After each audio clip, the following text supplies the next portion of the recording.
né? Bom, objetivos, né? Foram bem destacados aí no RP08. Nós temos aí identificação dos princípios e valores, né? Que é o arcabouço legal existente, tanto na política nacional de mobilidade urbana, plano diretor de Paraíso e plano diretor Paraíso Tocantins.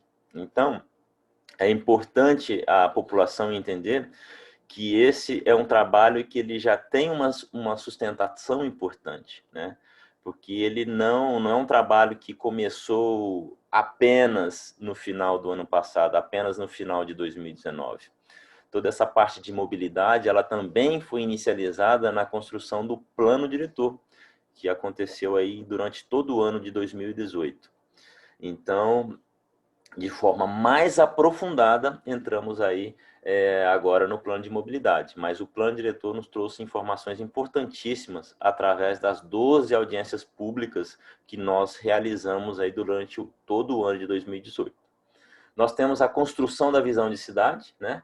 E essa visão de cidade ela foi construída através das oficinas de leitura comunitária, tanto na forma presencial, que foram aquelas que aconteceram antes da pandemia, como as online, através do material, tanto no material físico, que ficou disponível aí nos 10 pontos na cidade, né, durante todo o mês de agosto, né, e o material que foi para a escola e retornou, né. Nós temos aí também o diagnóstico da situação atual, através da leitura técnica comunitária, e ele está disponível aí no RP05, vocês podem acessar no site do Planmóvel, né? E nós temos a identificação dos problemas, né? Que é a relação entre a situação desejada e o diagnóstico, para, enfim, definir os objetivos. E aí nós temos aí, então, a Política Nacional de Mobilidade Urbana, esse é uma das nossas principais referências, né? Nós temos o Plano Diretor Municipal de Paraíso, então é a realidade de Paraíso que foi observada durante todo o ano de 2018 e a visão chegando então à nossa visão em relação ao plano de mobilidade, certo? Bom, a visão de cidade, pessoal, ela contou aí com a resposta de 130. Durante a oficina participaram 165 moradores, né? Durante toda a oficina, tanto online quanto presencial, e tivemos respostas validadas de 133, né? 133 foram as respostas válidas, ou seja, que não tiveram nenhum ponto de dúvida, né? Nós sempre utilizamos a metodologia de que se alguma resposta nos traz dúvida, incoerência, essa resposta ela não é inserida no nosso banco de dados para não comprometer o nosso banco de dados, né? Então, alguns elementos eles foram analisados durante esse levantamento que foi desenvolvido para se obter a visão de cidade. Nós observamos a passagem de moto e carro, calçadas largas para pedestre, árvores, estacionamento, bicicletas e ônibus, né? Então, para cada um desses elementos, nós tivemos uma pontuação, né? Que variou aí de 380 até 575 para o ônibus, né? E tivemos uma classificação de prioridades, onde a passagem de carro e moto alcançou o primeiro lugar, calçadas largas para pedestre, segundo lugar, árvores, o sistema de arborismo aí nas nossas vias em terceiro, estacionamentos em quarto, bicicleta quinto e ônibus em sexto, né? Então isso foi mapeado, né? E a gente então alcançou aqui, ó, através dessa, nós apresentamos para as pessoas aí esse grupo, né? Dividimos em grupos, né? Onde o primeiro grupo nós apresentamos um conceito onde são priorizados veículos e ônibus, né? Então nós temos aí uma faixa para ônibus e mais veículos, né? Então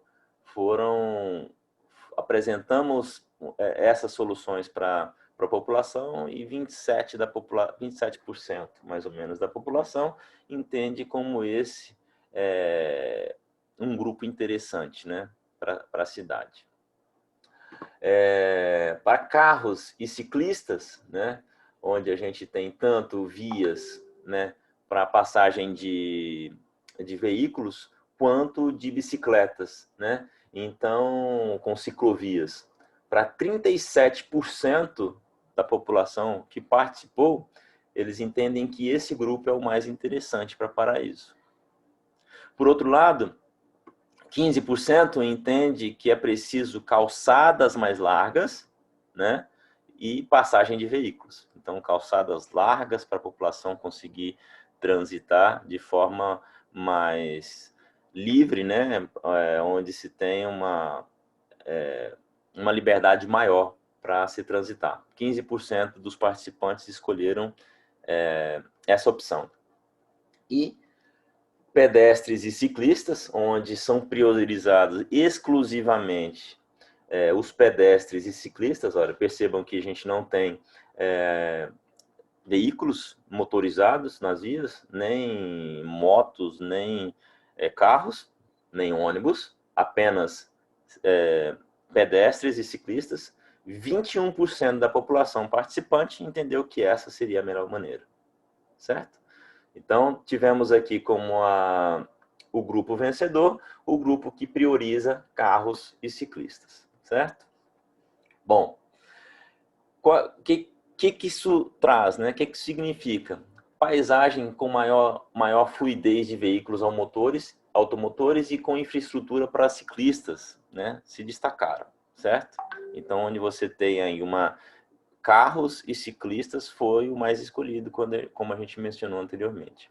E uma hipótese para divergências observadas. Nós temos uma priorização, ou seja, a referência de suas próprias experiências na dinâmica urbana existente, e a escolha de paisagem desejada. As imagens permitirem uma ampliação das possibilidades num cenário desejável, né?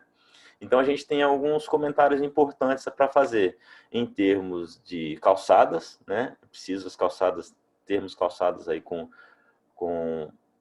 maior acessibilidade, mas acaba que as calçadas elas vão ter o tamanho reduzido, porque a gente precisa aí de garantir uma via para o veículo e uma ciclovia, então a calçada acaba sendo diminuída.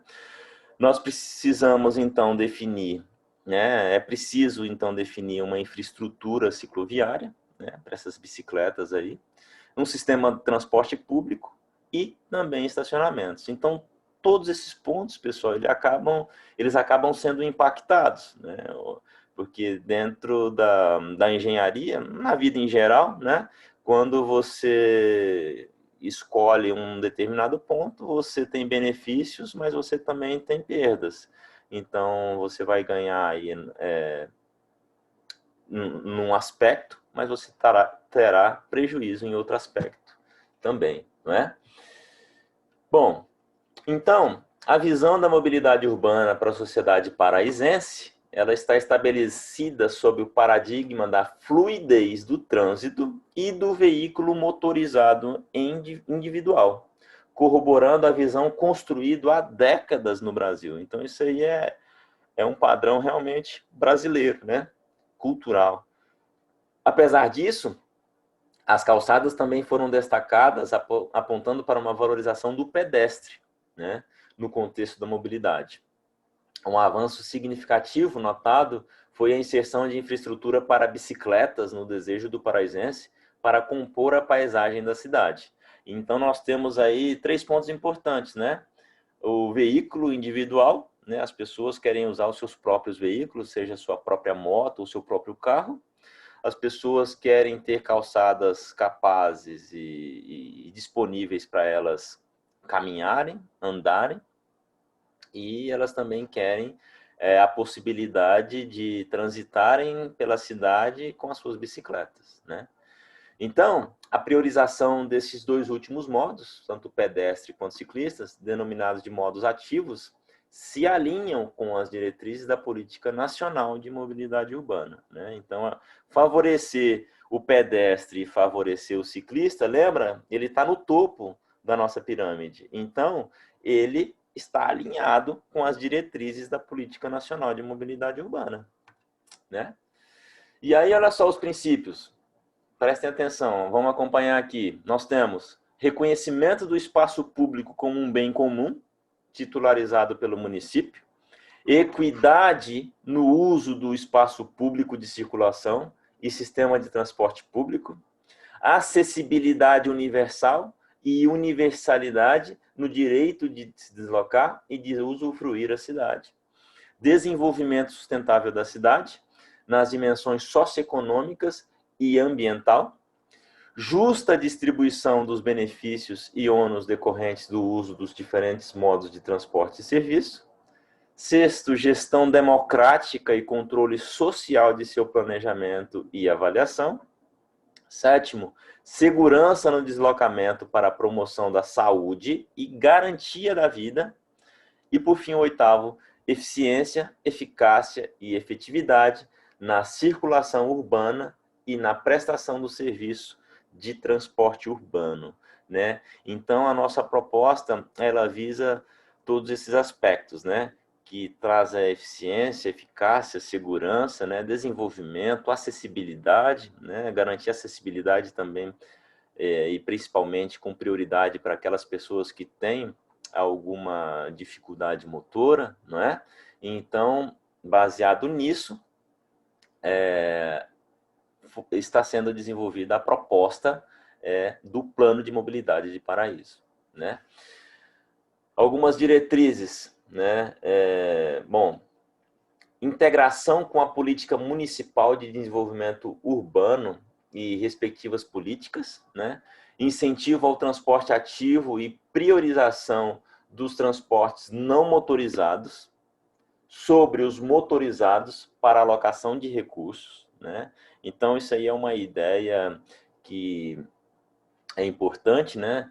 Se você tem um sistema de transporte público eficiente, as pessoas, elas aderem a esse sistema, né?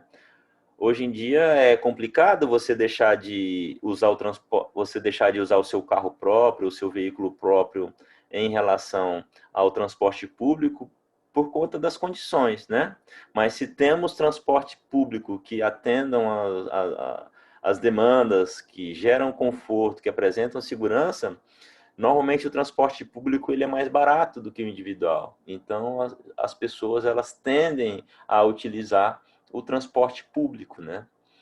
Criação de medidas de desestímulo à utilização do transporte individual motorizado, né? Fazendo com que o transporte público seja mais interessante, né? Acesso ao sistema de transporte público para todos os habitantes, integração dos diversos meios de transporte e mitigação dos resultados ambientais, sociais e econômicos dos deslocamentos de pessoas e cargas no município, né? Então, essas diretrizes elas são importantes para que o plano de mobilidade ele realmente funcione, ele seja realmente aplicado, né? Bom, alguns outros pontos, né? Consolidação da rede viária estrutural, busca por alternativas de financiamento, né? Isso aqui é importante para as ações necessárias à implementação do Plano MOB, né? Porque é importante termos sempre o pé no chão, né? Nós, da engenharia, nós temos sempre a preocupação, vamos sugerir demandas que sejam realmente adequadas para o município de Paraíso, ponto. Mas Paraíso precisa ter como implementar essas ações, porque nós queremos um plano que realmente seja feito, que seja implementado. Nós não queremos de forma alguma que o plano de mobilidade urbana de Paraíso seja engavetado. Para que isso não aconteça, é preciso então termos em mente ações realistas, né? Que estejam ao alcance do município. Por isso que eu sempre bato na tecla para ficar claro que o objetivo é um plano real que possa ser viabilizado, tanto na forma técnica, né, quanto na forma econômica. É preciso ter isso em mente. E, por fim, pessoal, promoção de ações educativas capazes de sensibilizar e conscientizar a população sobre a importância de atender os princípios do Plano MOB, né? Então, como eu falei mais no início, é preciso que você, população, abrace o plano de mobilidade, né? Você acha que o trânsito da cidade de Paraíso precisa melhorar? Você tem dificuldade de chegar ali na Avenida Bernardo Saião e se tem um veículo um pouquinho maior estacionado em 45 graus, um trânsito se forma, você quer parar no comércio, mas não consegue local para estacionar, você acha que você que utiliza uma cadeira de rodas ou conhece alguém que utiliza, você acha que as calçadas do nosso município elas são adequadas? Você que precisa utilizar o transporte público da nossa cidade, você acha que o transporte público da nossa cidade hoje ele é adequado?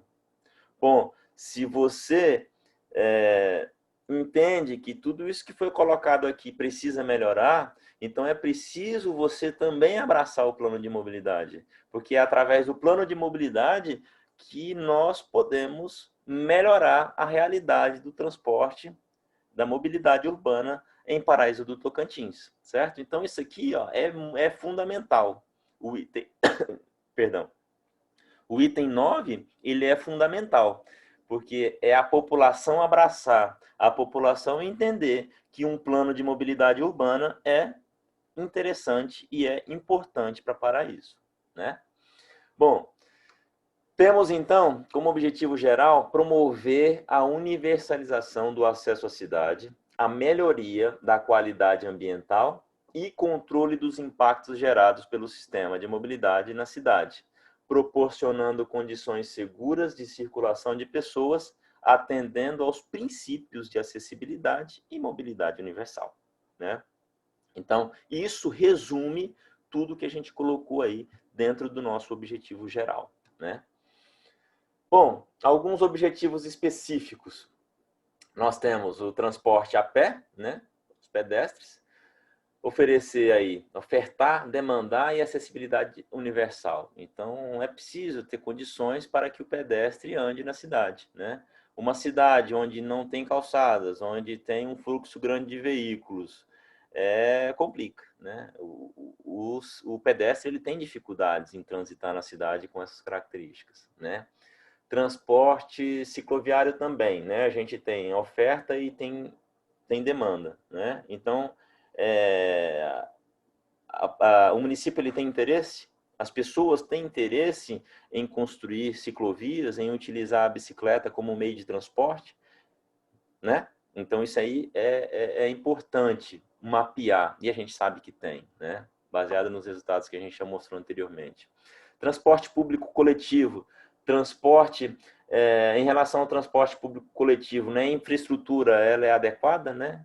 Ela é adequada hoje? A operação, a demanda, a acessibilidade universal, ou seja, uma pessoa cadeirante que chega para acessar o ônibus, né? Como isso é feito? Existem condições para isso? Em relação ao transporte privado individual, como é que está a questão dos estacionamentos, principalmente no centro, né? Como é que é o sistema de estacionamento utilizado hoje? Ele atende? Sistema viário, né? Temos como é que está em relação à infraestrutura, ao meio ambiente, à segurança viária, transporte de carga, integração modal, polos geradores de viagem, estrutura institucional de gestão, enfim, são todos pontos que fazem parte da investigação dos nossos objetivos específicos, tá? Bom, em relação aos pedestres, né, ao transporte a pé, é preciso, então, qualificar calçadas acessíveis em toda a extensão viária, né? Como eu falei para vocês, para uma pessoa andar pela cidade em segurança, é preciso ter condições, é preciso que ela tenha o espaço para ela caminhar. Porque se a pessoa tiver que concorrer com o espaço do veículo, essa pessoa vai se dar mal, né? Nós vamos ter acidentes, e isso não é bom. O plano de mobilidade ele vem também para garantir a segurança das pessoas e reduzir a números em curto, médio e longo prazo a zero. Esse é o nosso objetivo, trazer a zero o número de acidentes, né? Bom, em relação ao transporte cicloviário, fomentar a atratividade do modo cicloviário, aumentar o uso da bicicleta para transporte na cidade. Vivemos hoje num movimento muito interessante em relação à bicicleta no nosso país, em geral, né? As pessoas estão usando a bicicleta como uma ferramenta para a saúde, de exercício, né? Então tem muitos ciclistas pedalando por toda a cidade.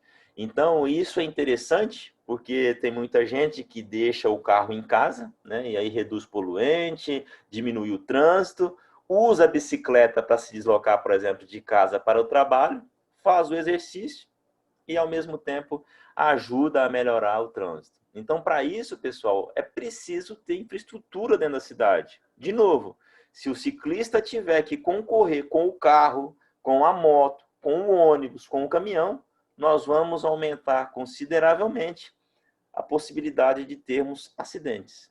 E, de novo, a ideia do plano de mobilidade é reduzir o acidente para zero, ok? Esse é o nosso foco, buscar sempre número zero em relação ao acidente.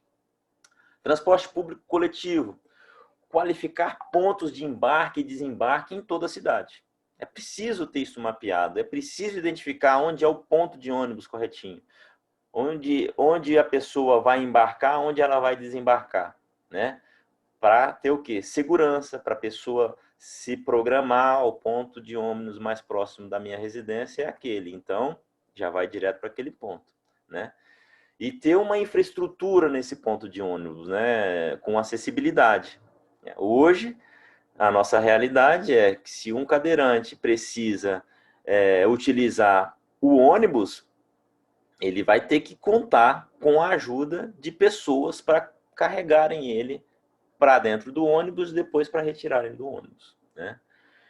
Aumentar o uso do sistema de transporte público coletivo na cidade e alcançar acessibilidade universal no sistema de transporte coletivo. Mais uma vez, se o transporte coletivo ele for eficiente, ele apresentar segurança, ele apresentar conforto, as pessoas deixam de usar os seus veículos próprios em algumas situações dentro da cidade para usar o coletivo, porque ele é mais barato, ele é mais rápido, você não precisa se preocupar onde estacionar o carro, se vai levar a multa, se vai gastar a gasolina é mais caro, o desgaste do carro é mais caro, enfim, mas as pessoas elas só vão migrar para o transporte público se o transporte público oferecer segurança e conforto, não é?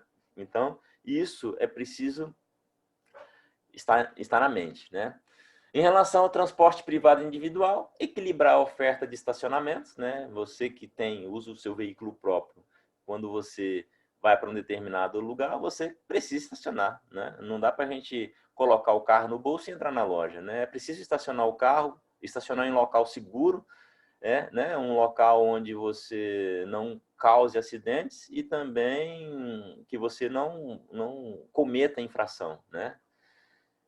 E reduzir o uso de automóvel e motocicleta em deslocamentos urbanos, né? De novo, para isso acontecer, precisamos ter um transporte público eficiente. Sistema viário, né? Então, estruturar a rede viária adequada e distribuída de forma equilibrada entre os diferentes modos de transporte. Proporcionar ambientes agradáveis para a circulação e permanência das pessoas. E fornecer trajetos seguros para todos os usuários do sistema de mobilidade, reduzindo assim acidentes de trânsito. De novo, o nosso objetivo é reduzir acidente, levar para zero. Lembre-se sempre disso, né? Nós não podemos, pessoal, tolerar de forma alguma acidentes com mortes no trânsito, né? Então, nós precisamos, como população, como técnicos, como gestão, né? E aí eu falei como nós da universidade, a gestão da prefeitura e o usuário, no caso você, população que me escuta, que nós temos que unir nossas forças e não tolerar acidente. Nós não podemos permitir que as nossas vidas, vidas de pessoas que nós conhecemos, que nós amamos, sejam levadas por conta de acidentes de trânsito que poderiam ser facilmente resolvidos, né? Bom, transporte de cargas, reduzir impactos da circulação de veículos de carga na cidade e das operações de carga e descarga, né? Integração modal, promover a integração modal nos sistemas de transporte da cidade. Polos geradores de viagem, integrar medidas mitigadoras aos objetivos de mobilidade urbana. E em relação à estrutura institucional, a alcançar capacidade plena de planejamento, monitoramento e avaliação de ações coordenadas relacionadas à mobilidade urbana, a alcançar capacidade plena de fiscalização do trânsito e transporte, e alcançar capacidade plena de promover educação no trânsito em diversos níveis na cidade.